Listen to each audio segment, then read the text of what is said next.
What is considered a high-risk customer? Most of what makes a high-risk banking customer is dictated by regulators, specifically regarding the Bank Secrecy Act, BSA, and Anti Money Laundering, AML. This may include politically exposed persons. You will find them on PEP lists. People who are more likely to be involved in bribery or corruption. These individuals tend to work in government and hold executive or judiciary roles. People in sanctioned countries.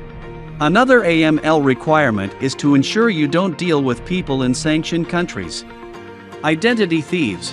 This is a KYC requirement to ensure that you can verify your customers' identities. In other words, anyone who uses fake data to create an account should be considered high risk as they are committing identity fraud.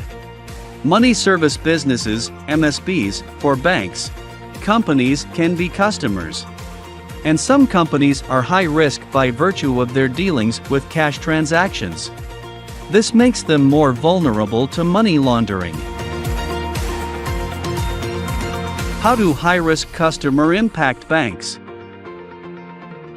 Financial institutions face compliance fines when it comes to dealing with high-risk clients. And this may be punitive and damaging to the bank's reputation.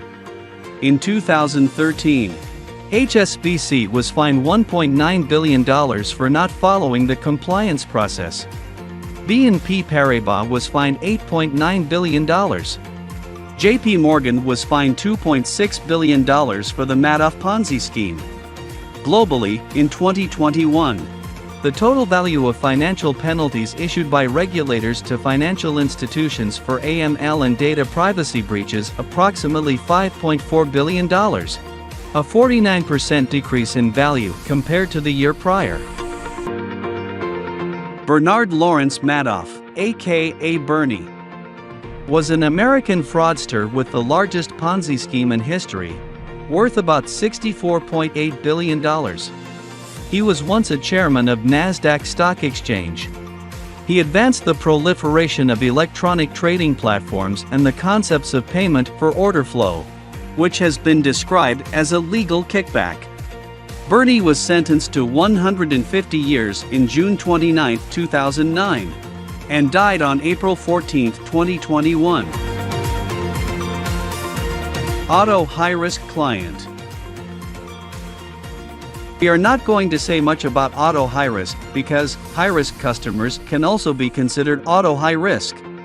All these depend on the financial institution you are working with.